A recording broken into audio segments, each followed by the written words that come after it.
Assalamualaikum warahmatullahi wabarakatuh. Bismillahirrahmanirrahim. Alhamdulillahi rabbil alamin. Wassalatu wassalamu ala ashrafil anbiya'i wal mursalin nabina Muhammadin wa ala alihi wa sahbihi ajma'in. Allahumma alimna ma yanfa'una wa anfa'na bima 'allamtana. Allahumma faqqihna fid din wa 'allimna at-ta'wil wa zidna 'ilman ya rabbal alamin. Rabbi syrah li sadri wa yassir li amri wahlul 'uqdatam min lisani yafqahu qawli. Subhanaka la ilma lana illa ma 'allamtana innaka antal alimul hakim wa la haula wa la quwwata illa billah. Alhamdulillah, syukur kita pada Allah Subhanahu wa taala dengan limpah rahmatnya. Malam ni dapat lagi kita menyambung pengajar kita. Masih lagi surah At-Tahrim. Muka surat 560 ayat yang ke-3. A'udzu billahi minasy syaithanir rajim. Wa idh asarra an-nabiyyu ila ba'di azwajihi haditha falamma nabba'at bihi wa azharahu Allahu 'alayhi 'arrafa ba'dahu wa a'rada 'an ba'd. فلما نبأها به قالت من أنبأك هذا قال نبأني العليم الخبير إن تتوبا إلى الله فقد صغت قلوبكما وإن تظاهرا عليه فإن الله هو مولاه وجبريل وصالح المؤمنين والملائكة بعد ذلك ظهير. Dan ingatlah ketika Nabi SAW memberitahu suatu perkara secara rahsia kepada salah seorang daripada isterinya. Kemudian apabila isterinya itu menceritakan rahsia tersebut, Allah menyatakan pembocoran ataupun pembukaan rahsia itu kepada Nabi. Maka Nabi pun menegur isterinya, lalu menerangkan kepadanya sebahagian dan tidak menerangkan yang sebahagian lagi.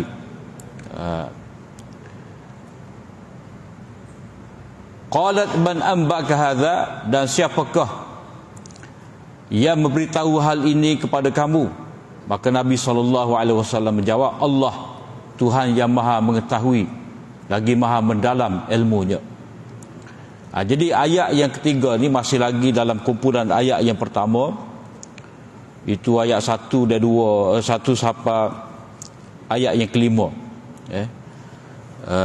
Lima ayat yang pertama daripada surah ni merupakan teguran Allah Subhanahu wa taala kepada Nabi sallallahu alaihi wasallam dan juga kepada isteri baginda, supaya apa jua keadaan Nabi sallallahu alaihi wasallam dan keluarga dia ni hendaklah patuh kepada Allah Subhanahu wa taala dan hendaklah sentiasa mencari redha Allah taala. Jadi redha Allah taala itu dicari dengan mengikat diri, dengan patuh kepada hududullah, ketetapan Allah Subhanahu wa taala. Jadi dalam ayat yang lalu kita telah baca Allah Subhanahu wa taala menyebut tidak patut Nabi sallallahu alaihi wasallam itu semata-mata nak kepada kesenangan isteri dia, maka Nabi mengharamkan apa yang halal. Dan Allah Subhanahu wa taala telah beritahu cara nak melepaskan sumpah tadi, yakni sumpah mengharamkan benda yang halal. Kemudian pergi kepada cerita yang seterusnya ni, Allah Ta'ala memperingatkan kepada Nabi tentang satu rahsia yang pernah Nabi SAW beritahu kepada salah seorang daripada isteri dia. Jadi kebanyakan ahli tafsir kata rahsia ni dia berkait dengan cerita sebelum pada ni lah. Cerita berkenaan dengan makan maghafir, madu yang ada bau tu. Tetapi kalau tengok dari segi gaya bahasa Arab ni, ada kita belajar perkataan wa'idh ini dan ingatlah dia tidak semestinya ada kaitan dengan cerita yang terdahulu. Sebenarnya wa'iz ni dia ada cerita yang tersendiri. Banyaklah kalau kita belajar tafsir Quran ni, bila sebut wa'iz ni, dia merujuk pada satu cerita yang tersendiri. Dia tidak terikat dengan cerita yang terdahulu. Jadi kalau kata cerita yang terdahulu tu, dia masih lagi cerita tentang hak Nabi SAW bersumpah tidak akan Nabi bersumpah tidak makan lagi maghafir itu, sebab bau tak sedap kepada isteri Nabi. Jadi Nabi nak haramkan minum maghafir atas diri dia. Tapi sebenarnya dia tidak ada kaitan, sebab dari segi bahasa Arab wa'iz itu dia masuk cerita baru dah, tidak berkaitan dengan cerita yang terdahulu. Satu perkara lagi berkenaan dengan rahsia ni,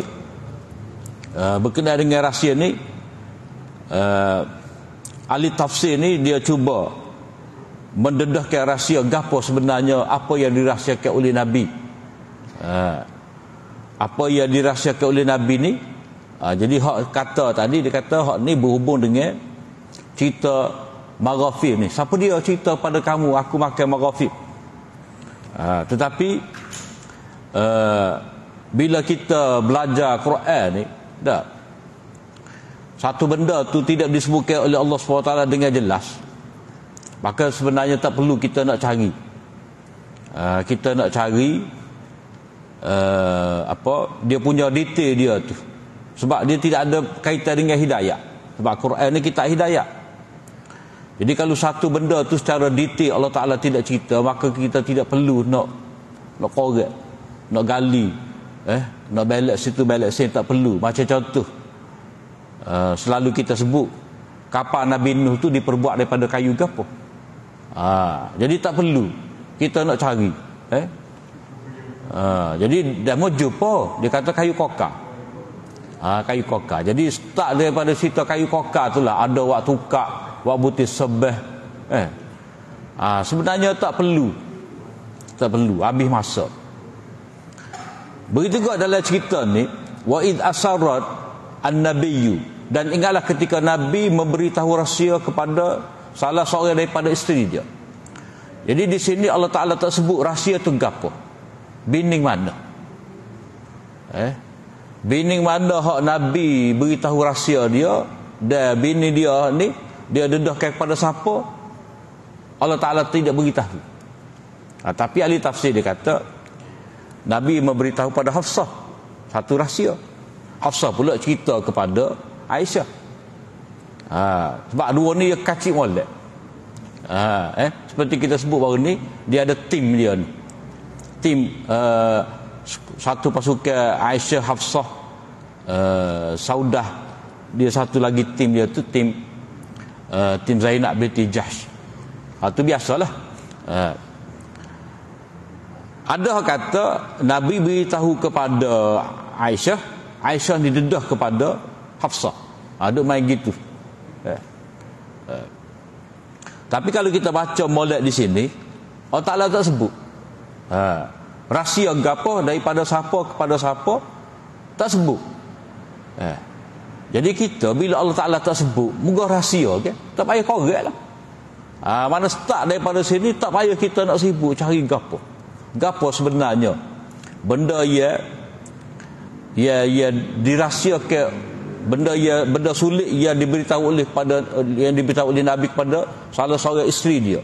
Siapa dia, gapo, tak payah, sebab Allah Ta'ala sendiri tidak dedah rahsia ni, sebab dia kena kekal sebagai rahsia.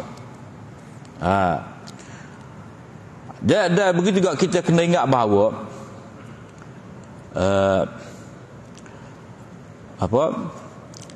kedudukan isteri Nabi SAW itu sebagai mak kita. Wa ummahatuhu wa azwajuhu ummahatukum. Isteri-isteri Nabi itu adalah ibu kamu. Jadi sebab itulah kita kata Aisyah ummul mukminin, Saudah ummul mukminin, Ummu Habibah ummul mukminin, ibu pada orang beriman. Cuma tak boleh kita kata Nabi ni bapa pada orang beriman lah, tak lah, sebab dia kekal sebagai Rasulullah. Takut kata dah gitu bini Nabi ni mak kita, patut Nabi raya kita lah. Tak.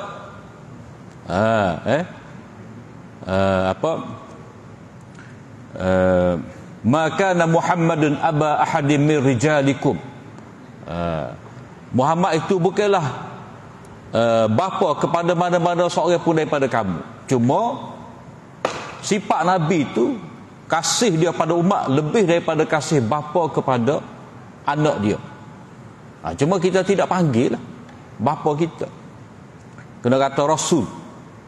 Rasul Allah, kekasih Allah. Kita tak boleh nak kata bapa kita. Sebab tak ada ungkapan lagu tu. Tak ada ungkapan lagu tu. Rasul tu sebab supaya kita faham kekal dalam keadaan hormat kepada Nabi SAW. Jadi kalau kata isi Nabi ni, dia memang Allah Ta'ala kata ibu pada orang beriman. Supaya apa? Supaya jangan timbul rasa kepada orang beriman ni nak nikah dengan bini Nabi lepas daripada Nabi wafat. Tadi wala tankihu azwajahu min ba'dihi abada. Kamu sesekali tidak boleh mengahwini isteri Nabi setelah daripada kewafatan baginda. Jadi bila mana isteri Nabi sallallahu alaihi wasallam itu bagi kita adalah ibu, mana kita ni peringkat anak lah. Jadi hak rahsia tadi antara Nabi dengan isteri dia, berarti rahsia mak, rahsia ibu dan bapa.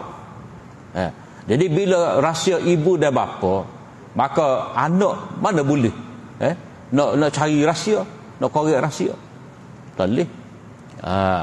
Jadi sebab itulah sebagai beradab di sini, kita tidak perlu cari apakah rahsia yang diberitahu oleh Nabi kepada isteri mana, kemudian isteri ini membocorkan kepada isteri mana. Tak perlu.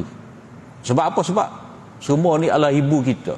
Supaya kita tidak kata tengok tu, bini Nabi pun tak boleh harap, dia dedahkan rahsia.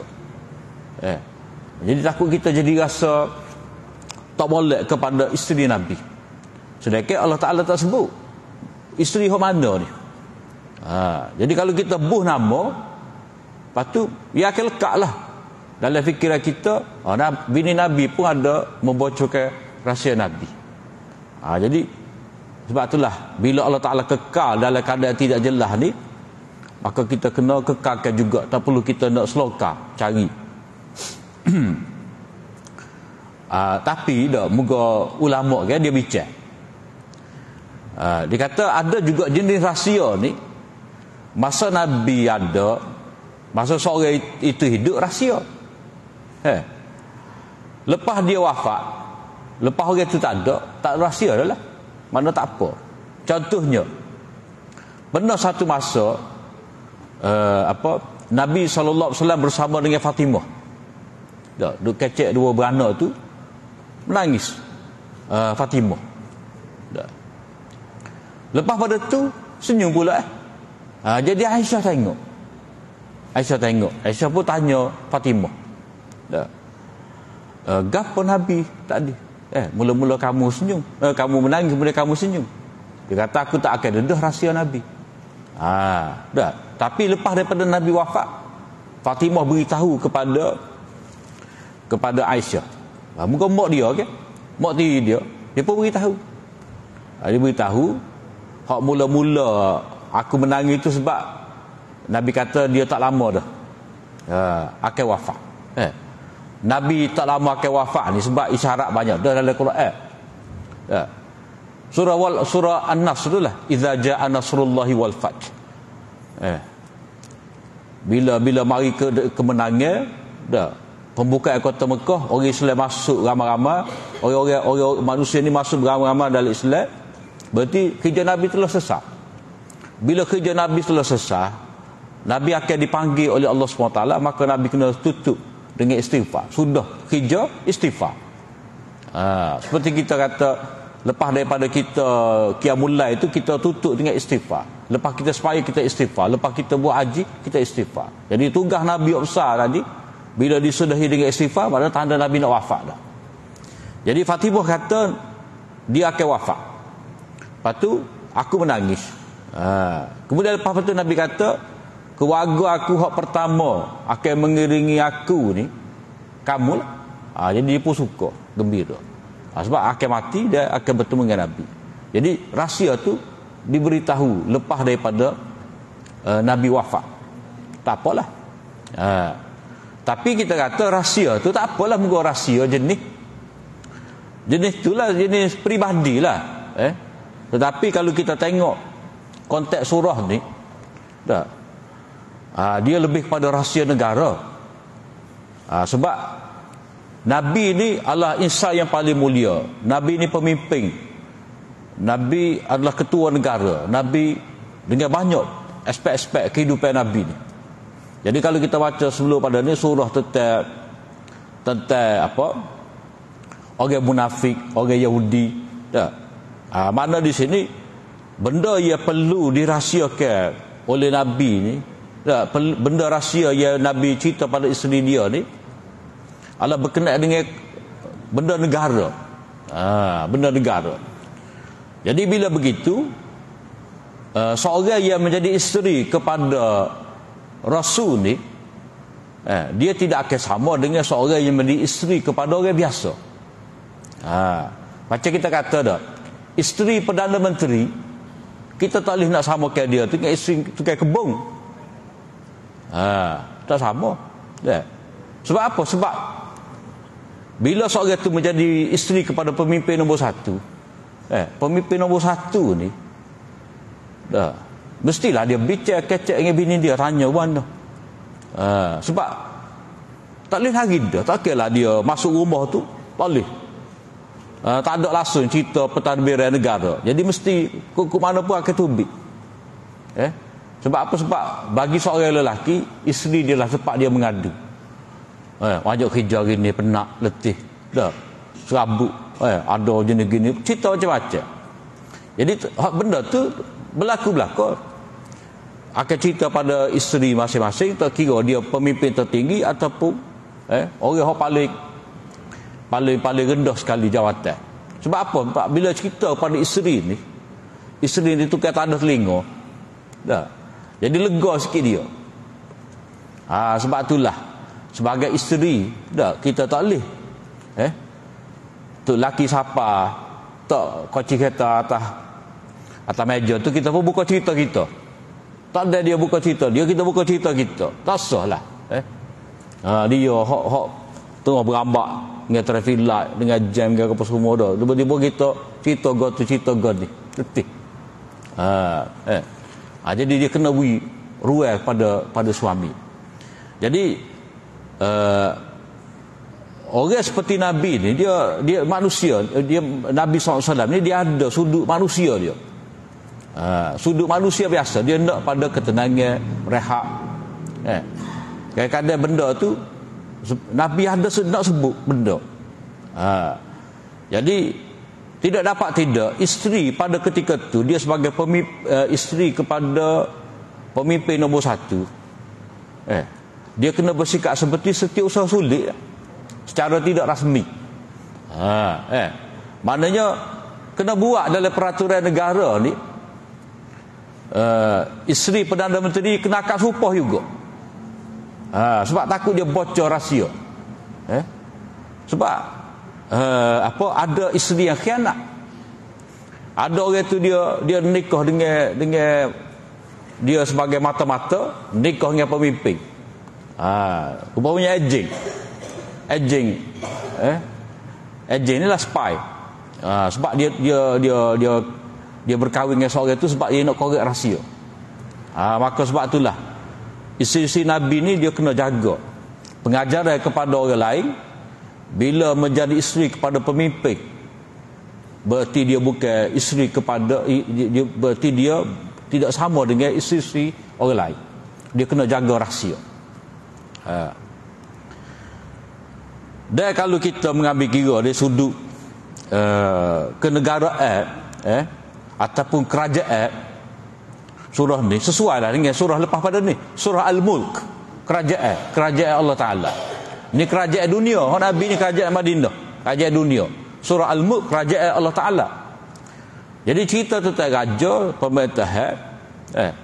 Ada juga ulama tafsir Dia kata benda ya Nabi beritahu secara sulit kepada salah seorang daripada isteri dia ni, benda ni benda bersifat kerajaan. Benda bersifat kerajaan. Bukan benda biasa, bukan benda syariat. Sebab benda syariat Nabi tidak boleh menyampaikan ilmu secara sulit. Boleh. Salah. Jadi kalau benda pribadi, benda tertentu lah, maknanya benda selain daripada bab kerasulan, bab menyampaikan wahyu, dah. Hak tu tak apa Nabi beritahu ataupun tidak beritahu. Kalau bab tu Nabi sebagai rasul, sebagai Nabi yang menerima wahyu daripada Allah Ta'ala, Nabi kena cerita. Tak boleh. Fasda' bima tu'mar. Hendaklah kamu memberitahu dengan jelas apa yang kamu diperintah. Jadi Nabi diarus supaya menyampaikan wahyu Allah. Ya ayuhan rasul balligh ma unzila ilaika min rabbik. Wahai rasul, sampaikanlah apa yang diturunkan kepada kamu. Nabi kena sapa. Tapi satu aspek daripada kehidupan Nabi ni, maknanya bab ni bukan bab kerasulan. Bukan bab kerasulan. Bab ni dia mengikut sudut masing-masing. Walaupun bab ni bukan bab kerasulan, dia tetap ada panduan agama. Maknanya hak ni sisi manusia, hak ni sisi Nabi yang menerima wahyu, hak ni sisi sebagai manusia. Qul innama ana basyarum mithlukum yuha ilayya annama. Katakanlah aku ni manusia seperti kamu, cumanya aku mendapat wahyu. Tu ada dua sudut Nabi. Nabi sebagai rasul yang menyampaikan wahyu, wajib dia sapa. Lepas tu Nabi sebagai manusia. Nabi sebagai manusia ni mudah contoh kita. Nabi makan gandum. Dah. Nabi naik unta. Nabi dengan watama. Ni Nabi sebagai manusia biasa. Sebab apa? Sebab bila Nabi sebagai manusia biasa ni, dia terikat dengan benda setempat dengan dia lah. Gapo ada Madinah pada waktu tu? Ada pertama, gandum, unta, tu. Hak mana ada tu, hak itulah Nabi makan. Hak mana ada, hak itulah Nabi pakai. Jadi tak timbul soal, kita nak ikut Nabi tapi tak naik unta. Kita nak ikut Nabi makan nasi. Tak timbul soal tu, sebab hak tu panggil jibillah. Sunnah jibillah. Hak tu Nabi buat sebagai manusia. Lepas tu kalau kita nak ikut, tak ada masalah, comel. Cuma bukan hak tu yang menjadi tumpuan. Nabi kadang-kadang ada rambut panjang. Rambut panjang ada. Dia belah tengah rambut dia, ada. Tapi kalau kita nak belah tepi, tak ada masalah. Sebab itu fashion. Dah. Kalau kita ngadak cermin kita ni belah tengah ke belah tepi? Belah tepi, belah kiri ke belah kanan? Benda tu terpulang. Tu panggil jibillah, mengikut kesesuaian kita. Kita kembur perut makan roti.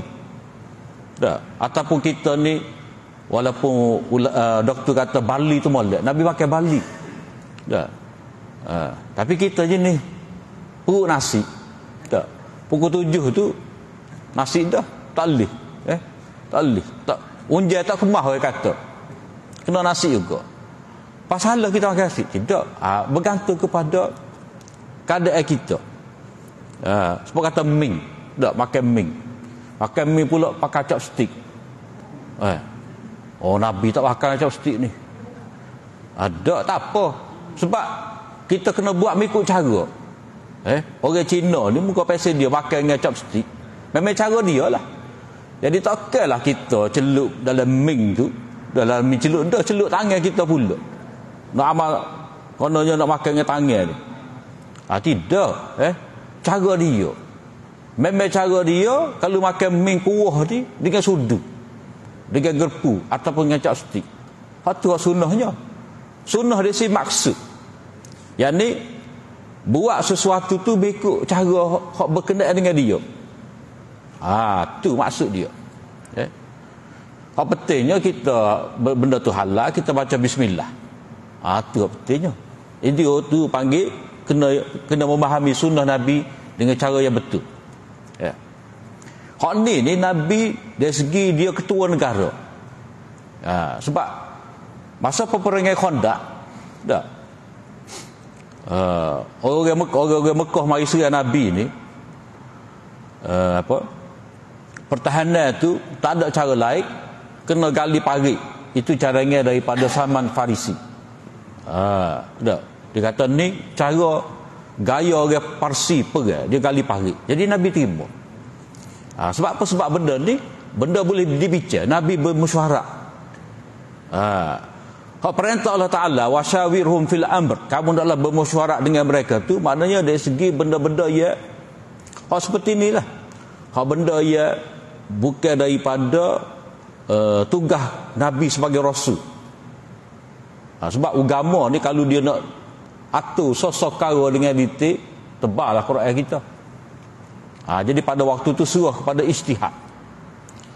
Maknanya Nabi diberi panduan oleh Allah Ta'ala supaya bermesyuarat, maknanya kena terima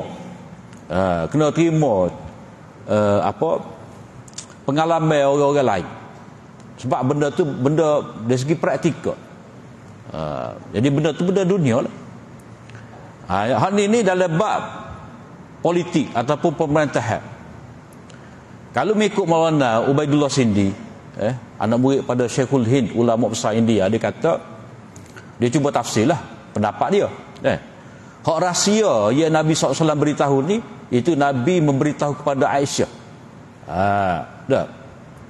Bahawa hak jadi khalifah lepas daripada Nabi wafat ni Abu Bakar. Jadi Aisyah pergi cerita pada Hafsah. Jadi hak tu mari teguran daripada Allah Ta'ala. Sebab benda pemerintahan ni dia kena bijak. Jangan kita mudah dedah rahsia. Dia kena sulit. Mana mesyuarat tu dia kena mesyuarat tepat ia dapat terjamin, tidak bocor. Jadi mengikut Ubaidullah Sindi, dia kata hak ni Nabi beritahu pada Aisyah bahawa lepas daripada dia tu Abu Bakar. Tapi benda ni pendapat lah. Benda ni pendapat, riwayat tak ada. Tetapi apa Maulana Ubaidullah Sindi kata lagu tu, sebab kalau kita tengok dari segi cara Abu Bakar pun, lagu mana cara Abu Bakar dekat nak wafat Abu Bakar tu, dia menamakan Umar. Dia menamakan Umar, maknanya Umar akan jadi khalifah ganti aku. Jadi seolah-olah tahu dah siapa dah kepada pengetahuan Abu Bakar bahawa Nabi memang kena nak lantik dia. Dan dalam hadis-hadis pun ada sebut, iaitu ada seorang perempuan, perempuan ni mari jumpa Nabi. Dia tanya Nabi, lepas daripada aku wafat ni, aku nak mari jumpa siapa? Jadi Nabi kata, Fati Abu Bakrin, marilah jumpa Abu Bakar. Isyarat tu. Begitu juga Nabi SAW suruh Abu Bakar jadi imam. Dekat nak wafat dia tu jadi imam. Jadi ada dah isyarat situ.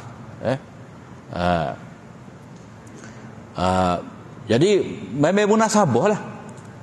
Memang munasabah kalau Nabi nak beritahu pada Aisyah bahawa Abu Bakar jadi khalifah sesudah dia. Jadi orang perempuan ni kadang-kadang dia gembira kan, muka ayah dia. Jadi dia pun ceritalah kepada Hafsah tu, guru baik dia. Itu pendapat dia. Tapi kalau kita pegang dengan pendapat mula-mula tadi, oleh kerana benda ni rahsia, Allah Ta'ala sendiri tidak cerita apa jenis rahsia, kepada siapa Nabi dulu beritahu, hak dapat tahun ni dia beritahu pada siapa, kekal Allah Ta'ala tidak sebut, maka kita kekalkan lagu tu. Cuma pengajarannya, hak Nabi memberitahu rahsia ni, maknanya rahsia KJL lah. Rahsia KJL. Sebab Allah Ta'ala tegur dengan direct. Kalau kata rahsia, malam ni kita nak pergi makan denu, jangan ngoyak. Tu benda remeh tu. Benda nak makan ataupun Bulan depan kita nak pergi Denuh. Jangan royak lagi kepada budak. Kita royak ke bini kita. Bini kita pun royak ke anak-anak kita. Jadi kita nak surprise. Tak adik, marah kita. Sekadar lagu tu tak perlu Quran tegur. Jadi kalau Quran nak tegur ni benda yang melibatkan kepentingan besar. Kepentingan besar. Ya, macam contoh ni lah, lepas daripada Nabi wafat, pada tak ada dah benda yang besar. Bila Nabi wafat ni ialah menentukan siapa yang menjadi pemimpin. Situ bermula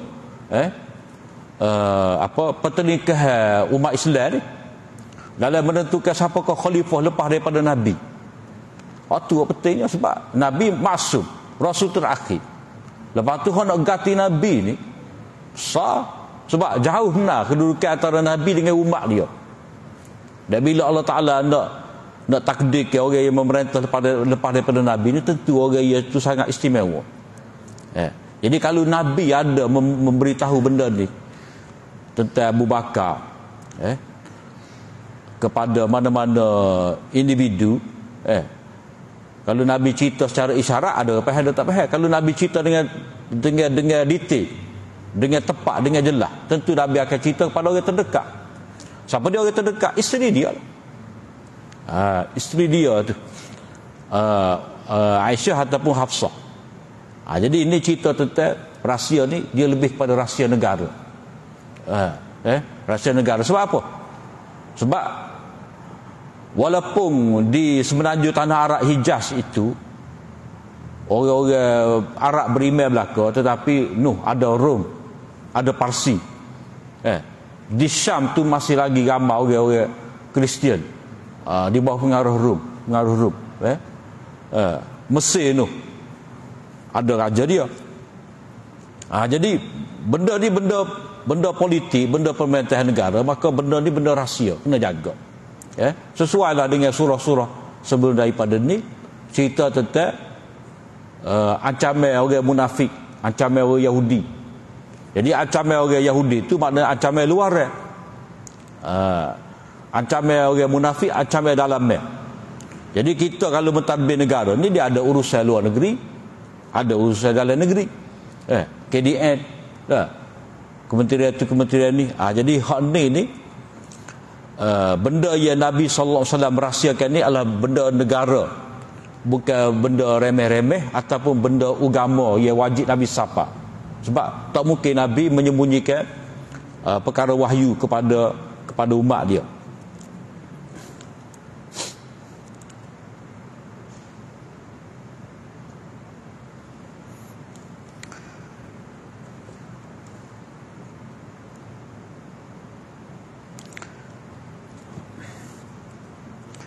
Wa idh asarra an-nabi ila ba'di azwajihi haditha falamma nabba'at bih wa azhara Allahu alaihi.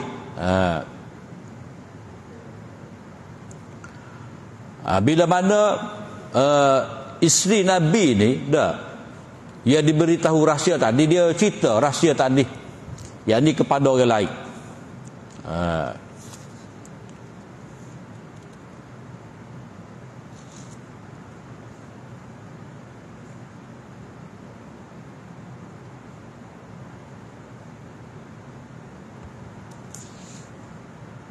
Maka bila di mananya ada dialog antara Nabi dengan isteri dia ni, falamma nabba'at bihi wa azharallahu alaihi, maka Allah SWT memberitahu kepada Nabi tentang pembocoran rahsia tu.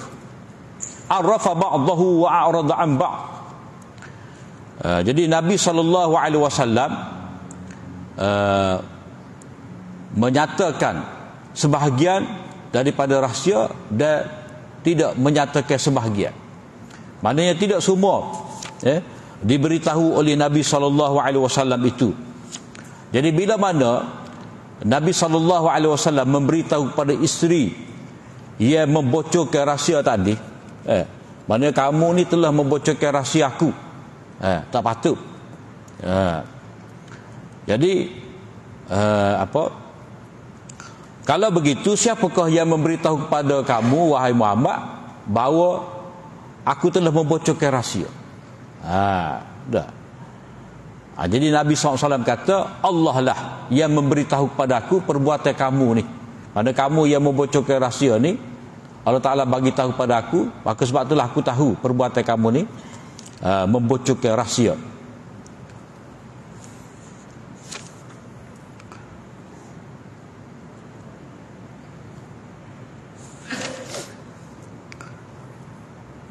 In tatuba ila Allahi faqad saghat qulubukuma. Sekiranya kamu berdua bertaubat kepada Allah Subhanahu Wa Taala, ya. Maknanya sekiranya kamu berdua ni benar-benar bertaubat, ikhlas bertaubat kepada Allah Subhanahu Wa Taala, faqad saghat qulubukuma. Maka bererti hati kamu berdua ni condong. Condong, yakni kembali kepada Allah.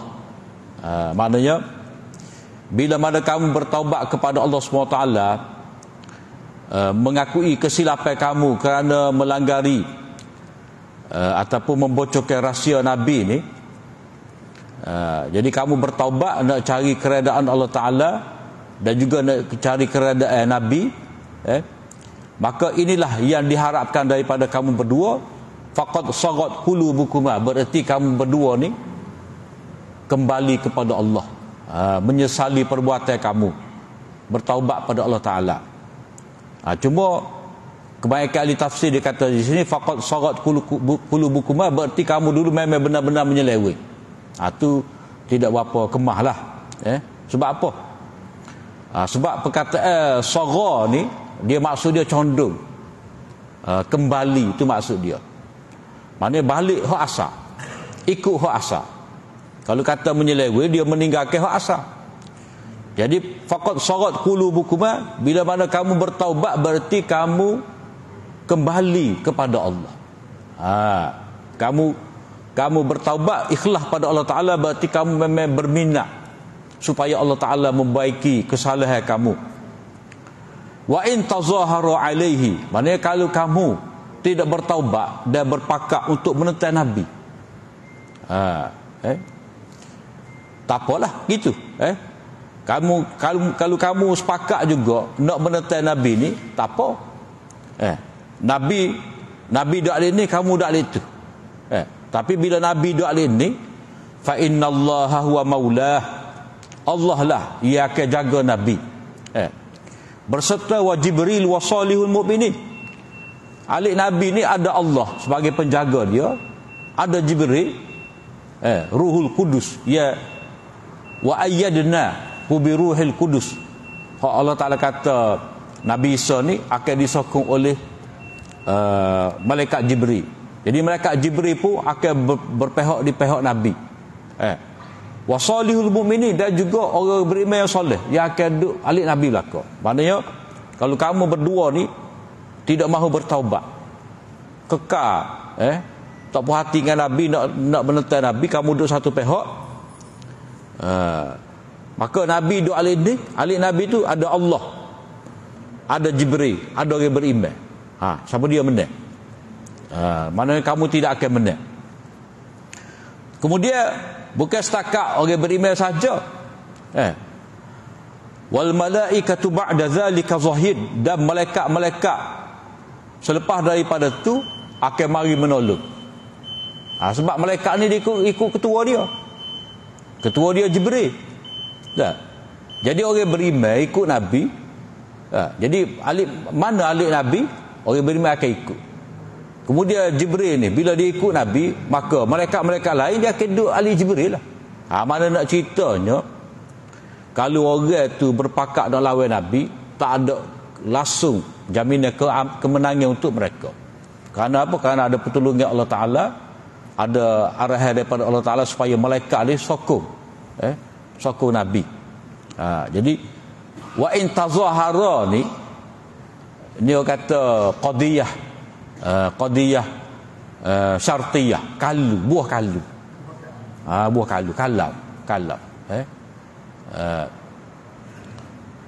Kalau kamu, jadi kalau kamu ni dia andai lah, masih lagi andai. Apakah isteri Nabi nak menentang Nabi? Tidak, ni orang panggil buah kalu. Buah kalu.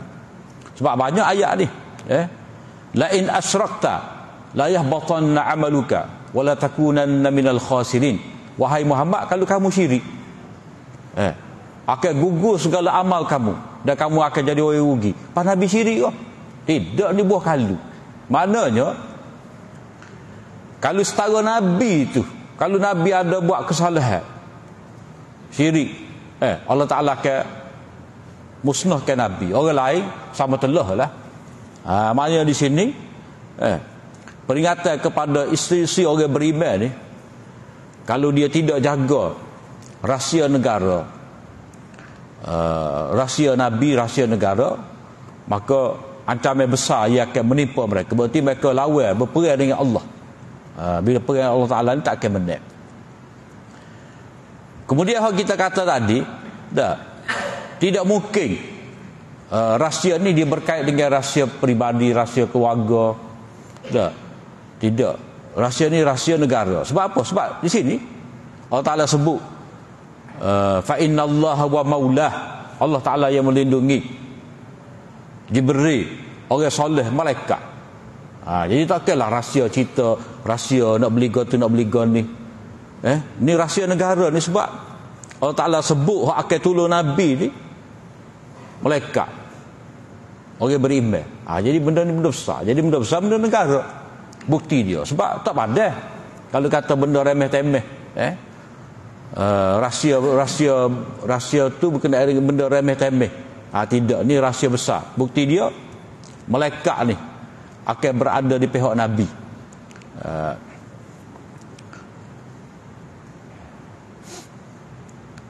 Jadi letak atas andaya tadi, kalau kamu lawan Nabi, asa rabbuhu in talaqakunna.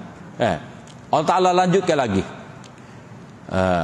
tidak mustahil ataupun tidak lama lagi Tuhan Muhammad itu sekiranya dia menceraikan kamu semua. Jadi sekarang ni ditujukan kepada semua isteri Nabi, bukan hak dua tadi. Dia pergi lagi. Maknanya boleh jadi ataupun tidak mustahil bagi Tuhan itu, sekiranya Muhammad itu menceraikan, dia itu menceraikan kamu, ayyubdilahu, untuk dia tukar, ayyubdilahu azwajan khairam minkunna muslimatin mu'minatin qanitatin taibatin abidat saihatin sayyibatin wa abkara. Maknanya kalau kamu diceraikan oleh Nabi, jodoh Nabi ni ada lagi boleh lagi Nabi nak bini. Allah Ta'ala boleh tukar isteri-isteri yang lebih baik lagi daripada kamu semua ni. Kalau Nabi tu cerai kamu semua, isteri yang lagu mana? Hak sifat-sifat dia muslimat, muslim, menyerah diri kepada perintah Allah Ta'ala, beriman kepada Allah Ta'ala, qanitat, taat, kuat beribadat, taibat, bertaubat, abidat, sentiasa mengabdikan diri pada Allah Ta'ala, saihat ni tidak cinta kepada dunia. Setengah ahli tafsir dia kata banyak berpuasa, tapi yang lebih sesuainya saihat ni mana dia mencari akhirat lebih daripada mencari dunia. Mana tak ada kepentingan, tak ada kepentingan dunia dalam hati dia. Sayyibat, boleh Allah Ta'ala nak kahwinkan Nabi setelah dia menceraikan kamu semua ni dengan janda wa abkara, boleh. Kalau anak dara pun boleh. Maknanya kalau Nabi nak cerai kamu, boleh saja, tak ada masalah. Takut kita kata kalau cerai kita, apa nak nikah dengan demo, muja kita nikah dengan demo, tak boleh buat lagu tu. Jadi amaran yang diberikan kepada isteri Nabi ni kalu, ni buah kalu belaka, tidak terjadi. Kalau Nabi cegah, boleh Allah Ta'ala nak gantikan untuk Nabi ni isteri-isteri yang lain, ramai ni muslimat, bukan seorang, bukan dua, tapi ramai. Jadi itu 5 ayat yang pertama bahagian surah ni, teguran kepada Nabi SAW, juga teguran kepada isteri Nabi, supaya keluarga Nabi ni jaga hududullah, ketetapan Allah Ta'ala, hukum-hukum Allah SWT, supaya mereka semua ni dapat mardatillah. Kemudian ayat berikut ni ayat arham kepada orang beriman dan keluarga mereka. Maknanya kamu duk sibuk dengar ada cerita tentang keluarga Nabi ni, keluarga kamu lagu mana? Jangan duk nampak keluarga orang, keluarga kita sendiri ni. Itu kita akan sambung pada akan datang. Setakat itu saja. Apa yang baik dari Allah SWT dan salah dan silap itu daripada kelemahan hamba, aku liqauli hadza wa astaghfirullah li wa lakum. Assalamualaikum warahmatullahi wabarakatuh.